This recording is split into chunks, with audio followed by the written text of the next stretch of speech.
Satoru Fujinuma tem 29 anos e trabalha como entregador de pizza, mas esconde algo que ninguém mais sabe. Uma habilidade estranha chamada revivenciamento, sempre que algo ruim está prestes a acontecer. Ele é jogado alguns minutos no passado, forçado a observar e evitar o desastre. Durante uma entrega, ele sente esse revival mais uma vez. Percebe que um caminhão, sem controle está prestes a atropelar uma criança. Com rapidez, ele desvia e impede o acidente, mas acaba se machucando e vai parar no hospital. No dia seguinte, recebe a visita da mãe, Sachiko, que veio passar uns dias com ele. No convívio com a mãe, Satoru volta a se lembrar de eventos do passado. Quando criança, ele viveu uma série de sequestros de colegas de escola, incluindo uma menina chamada Kao Inazuki. Um homem chamado Jun Yuki Shiratori foi preso como culpado. Mas Satoru sempre sentiu que havia algo estranho naquela história. Durante uma ida ao supermercado, Sachiko presencia uma cena suspeita. Um homem com luva se aproxima de uma criança. Algo naquela atitude reacende memórias antigas, e ela percebe que pode ter visto o verdadeiro culpado dos sequestros passados. Mais tarde em casa, enquanto tenta avisar o filho, ela é assassinada. Satoru chega em casa e encontra a mãe morta no chão. Em choque, ele retira a faca do corpo dela, mas nesse momento é flagrado por uma vizinha, que chama a polícia. Desesperado, ele foge pelas ruas da cidade e, no meio da fuga, o revival acontece de novo menos, mas dessa vez não são minutos. Satoru é jogado de volta para 1988, no corpo do seu eu com 10 anos. É nesse momento que ele entende, para salvar a mãe no presente, ele vai ter que impedir o assassinato de Kao no passado. Ele revive a rotina da escola, reencontra os antigos amigos e tenta manter a calma enquanto observa tudo ao seu redor com mais atenção. Caio é exatamente como ele se lembrava, silenciosa, distante, isolada dos outros colegas. Ele se recorda que ela foi a primeira vítima do sequestrador naquela época. Mesmo sem saber exatamente o que fazer, ele começa a se aproximar dela, tentando puxar a conversa e entender como ela se sente. Ele percebe que os hematomas no corpo dela são sinais claros de abuso doméstico. Caio vive com a mãe, uma mulher agressiva e negligente, e é constantemente maltratada em casa. Satoru começa a entender que impedir seu desaparecimento não será tão simples. Quanto vigiá-la menos, ele precisa quebrar o ciclo de abuso. Depois desse encontro, Satoru sente que conseguiu alterar alguma coisa, mas ainda tá tenso. Ele começa a ficar paranoico com tudo. Cada movimento pode ser uma pista, cada adulto pode ser um suspeito. Ele se lembra do nome Jun Yuki Shiratori, o rapaz acusado injustamente no futuro. Yuki era gentil com as crianças, mas extremamente tímido com adultos, e por isso foi facilmente incriminado. Satoru o visita e relembra o quanto ele era amigável. Mas agora, Satoru sim com a situação com outros olhos. Yuki era um alvo fácil, um bode expiatório. Em uma visita a Caio, Satoru vê que ela continua sofrendo abusos domésticos, mas não consegue fazer nada, pois é somente uma criança agora. No dia seguinte, ele tenta avisar para o diretor da escola sobre os abusos que Caio anda sofrendo. Mas o diretor diz que não consegue ajudar, pois não tem provas o suficiente contra a mãe de Caio. Irritado e frustrado, Satoru então vai tentar fazer algo por ela, mesmo que seja sozinho e no corpo de criança. É chegado então o dia do aniversário de Kaoru, uma festa surpresa feita por seus amigos de escola. Após a festa, Satoru vai deixá-la em casa, pois ele sabia que foi nesse dia que ela foi sequestrada. Feliz por saber que nada tinha acontecido até agora e o dia já iria acabar, Satoru volta alegre e contente para casa. Na aula do dia seguinte, Satoru está atrasado para a aula, mas ele percebe que Caio não está no seu lugar. Percebendo assim que não conseguiu salvar sua amiga de novo. Preocupado com o sumiço repentino de Caio, Satoru então vai até sua casa novamente, vasculha pelo depósito que estava da outra vez, mas não encontra nada. Ao lado do depósito ainda há pegadas frescas na neve, mas Caio já estava sem vida dentro de casa, com sua mãe ao lado do corpo. Satoru já havia entendido que não tinha conseguido salvar sua amiga. E com o sumiço da criança, a polícia começou a interrogar a mãe, a principal suspeita do crime. Mas crianças continuavam a sumir, e os dias continuaram a passar após a morte de Caio. Satoru então vê a mãe dela jogando o lixo fora com um sorriso sádico e medonho. Ao se aproximar do lixo, ele vê que são as luvas que ele tinha dado de presente no aniversário dela. A frustração é tão grande de ser incapaz que ele acaba voltando para o futuro. Satoru volta ao presente, direto para o momento logo após a morte da mãe. Ele está fugindo da polícia, ainda sendo o principal suspeito. Mas agora ele entende melhor o que está acontecendo. Ele vai atrás de Heiri, sua colega de trabalho, e conta parte da história.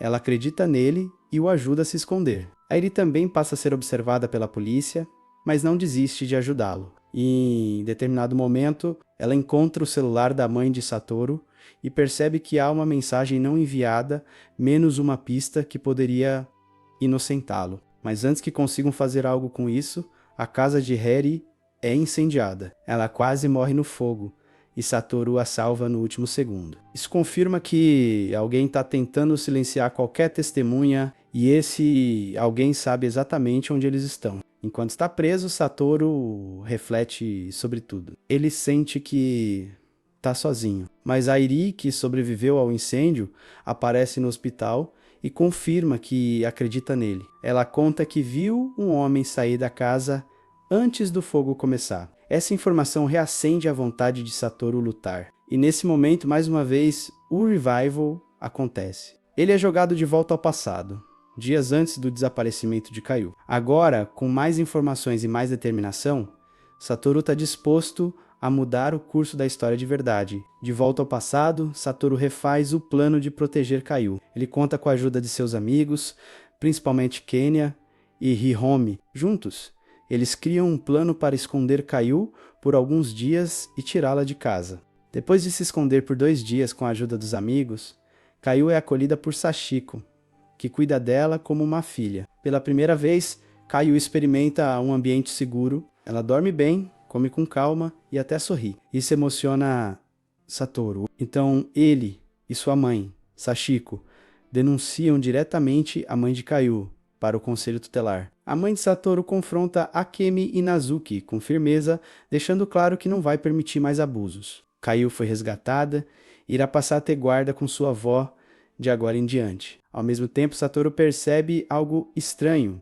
Mesmo com Kaiô salva, a presença da sombra do culpado continua. Ele começa a suspeitar que o verdadeiro assassino planeja mais do que um crime. Satoru começa a observar outros possíveis alvos. Ele se aproxima de Hiromi, outro colega que no futuro também foi vítima do sequestrador. Com a ajuda de Kenny e dos amigos, eles começam a planejar como proteger todos. Enquanto isso, Satoru se dá conta de que o verdadeiro assassino está perto, observando tudo. Ele sente que está sendo seguido e que alguém está tentando adiantar os crimes. A tensão aumenta. Em mais um dia que teria mais uma vítima de sequestro, Satoru continua a vigiar de longe sua amiga e segue ela, para garantir que nada irá acontecer quando de repente ele vê um caminhão suspeito e avisa ao seu professor. Eles começam então a seguir o tal caminhão suspeito, em busca de mais provas. Seu professor avisa para colocar o cinto, mas está emperrado por ser somente um carro alugado. Seu professor começa a agir de um jeito estranho e para de seguir o caminhão. Satoru então entende e começa a ligar todos os pontos. Seu professor, em quem mais confiava, assume os crimes sem nenhum remorso e deixa Satoru preso no carro com o cinto emperrado, o jogando rio abaixo e o deixando para morrer ali mesmo. No presente, agora Sachiko está viva, continuando a viver sua vida normalmente. Já faz mais de 15 anos que as últimas coisas aconteceram. Ela então visita o filho e vê que ele finalmente acordou de seu estado vegetativo. Satoru não morreu, mas ficou esse tempo todo desacordado. Seus amigos continuam a visitar, Kaiô agora já tem uma filha e está construindo sua família. Satoru é abordado então por um homem estranho. Era ninguém menos que seu professor de infância. Mas agora algo está diferente. Ele pergunta se Satoru ainda lembra dele, mas Satoru diz não se recordar nada sobre ele. As visitas a Satoru continuavam, ele ainda se aproximava dele, até que um dia ele quer conversar mais a sós com Satoru. Ele o leva então até a cobertura do hospital. Seu professor então começa a falar de seus crimes do passado, para relembrar Satoru deles. E fala então que se tornou um vereador, e que nada de ruim poderia acontecer com ele agora. Em uma manobra desenfreada, Satoru tenta se jogar do prédio, pois ele diz que não tem mais nada a perder com este corpo. E já salvou quem devia, mas o professor o segura. Satoru diz para soltá-lo, pois sabia que era isso que ele queria, e nunca tinha conseguido matar antes. Ele o solta, mas como não tinha mais propósito depois disso, ele também tenta se jogar, mas é pego no flagra, pois tudo já era um plano de Satoru, e foi salvo. E o amigo de sua mãe, que era repórter, já tinha filmado tudo. Seu professor finalmente vai preso. Eles sabiam que ali o seu passado que os prendiam havia acabado. O dia voltava a brilhar feliz novamente.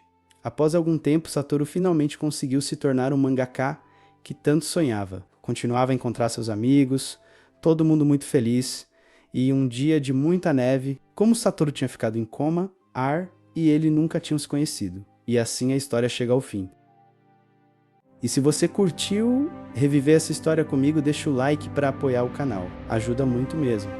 Se quiser ver mais resumos como esse, se inscreve aí. Tem muita coisa boa vindo por aí. E vai ser um prazer te ter por aqui na próxima também. Valeu por assistir até o fim. Até a próxima.